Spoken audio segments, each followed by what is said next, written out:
জয় শ্রীরাম, জয় শ্রীরাম, জয় জয় শ্রীরাম, জয় শ্রীরাম, জয় শ্রীরাম। দীর্ঘ কয়েক দশকের বঞ্চনার অবসান, অবশেষে পূর্ণাঙ্গ জেলার মর্যাদা পেল বসিরহাট। সোমবার বিধানসভায় পেশ হওয়া প্রথম বিজেপি সরকারের রাজ্য বাজেটে এই মেগা ঘোষণা করেছেন অর্থমন্ত্রী ডক্টর স্বপন দাশগুপ্ত। মহকুমা থেকে বসিরহাটকে আলাদা জেলা হিসেবে স্বীকৃতি দেওয়ার সিদ্ধান্ত প্রকাশ্যে আসতেই খুশির জোয়ার জেলা জুড়ে। ঘোষণার পর থেকেই বসিরহাটের রাস্তায় রাস্তায় শুরু হয়ে গিয়েছে উৎসব। সাধারণ মানুষ থেকে শুরু করে ব্যবসায়ী সংগঠন সবাই মেতে উঠেছেন অকাল দীপাবলিতে। পথ চলতি সাধারণ মানুষকে লাড্ডু খাইয়ে মিষ্টি মুখ করিয়ে এই আনন্দ ভাগ করে নিচ্ছেন বসিরহাটের বাসিন্দারা। দীর্ঘদিনের এই দাবি পূরণ হওয়ায় রাজ্য সরকারকে ধন্যবাদ জানাচ্ছেন আপামর জনতা। খুবই ভালো, তো দীর্ঘদিন ধরে উপেক্ষিত এই বসিরহাট, আর এই বসিরহাট হচ্ছে আমাদের সাব ডিভিশন।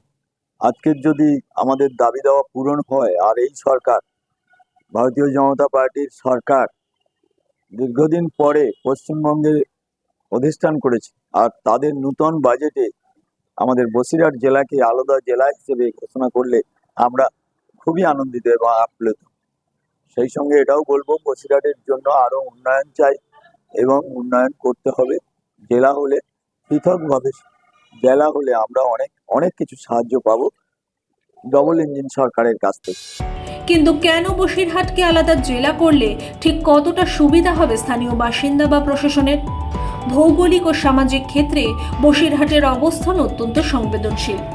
একদিকে সুন্দরবনের প্রত্যন্ত হিঙ্গলগঞ্জ সন্দেশখালী, অন্যদিকে বিশাল আন্তর্জাতিক সীমান্ত এলাকা। সব মিলিয়ে এক বিরাট ভৌগোলিক চ্যালেঞ্জ সামলাতে হতো এই অঞ্চলকে। উত্তর 24 পরগনার জেলা সদর বারাসাত থেকে এই প্রত্যন্ত অঞ্চলগুলির দূরত্ব এতটাই বেশি যে সাধারণ মানুষের পক্ষে প্রশাসনিক পরিষেবা পাওয়া ছিল এক প্রকার দুঃসাধ্য। এবার বসিরহাট আলাদা জেলা হওয়ায় মহকুমা স্তরের সমস্ত প্রশাসনিক পরিকাঠামো এক লাফে জেলা স্তরে উন্নীত হবে।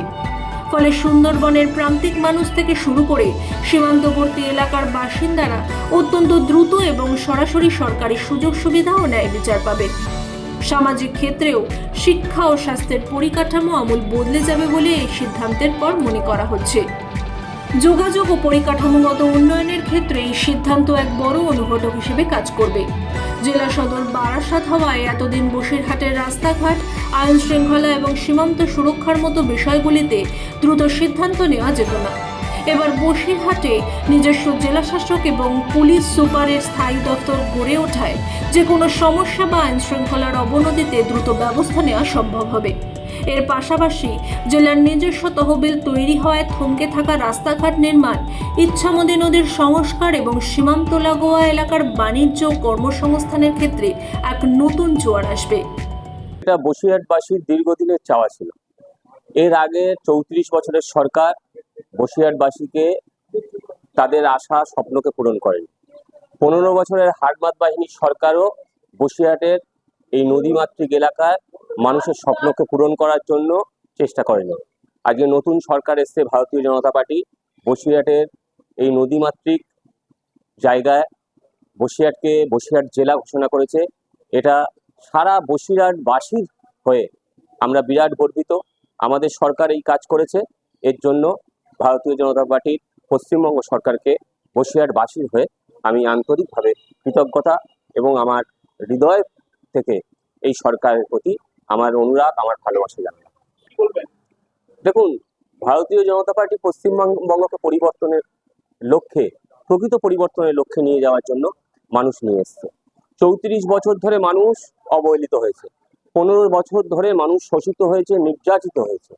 আজকের বসিরহাট তথা পশ্চিমবঙ্গবাসীর শেষ স্বপ্নের প্রদীপ হচ্ছে ভারতীয় জনতা পার্টির সরকার।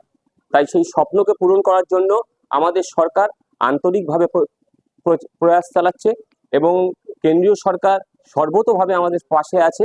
আমরা পশ্চিমবঙ্গকে সোনার বাংলা করব, আর বসিরহাটের এই নদীমাতৃক এবং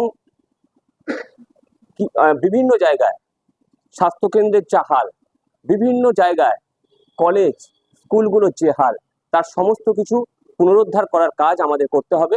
সেই জন্য এই নতুন সরকার বসিরহাটকে নতুনভাবে সাজাবে, এই আশ্বাস আমি দিতে পারি। বাম ও তৃণমূল জামানায় যা শুধু প্রতিশ্রুতিতেই আটকে ছিল, শুভেন্দু অধিকারীর নেতৃত্বাধীন বিজেপি সরকার প্রথম বাজেটেই তা বাস্তব রূপ দিয়ে দেখালো। বসিরহাটকে এই পূর্ণাঙ্গ জেলার স্বীকৃতি দেওয়ার মাধ্যমে রাজ্য সরকার স্পষ্ট করে দিল প্রান্তিক মানুষের উন্নয়নই তাদের মূল লক্ষ্য। এখন শুধু পরিকাঠামো গড়ে ওঠার অপেক্ষা, যা আগামী দিনে বসিরহাটকে এক সম্পূর্ণ স্বনির্ভর জেলা হিসেবে মানচিত্রে তুলে ধরবে। ব্যুরো রিপোর্ট, মাধ্যম।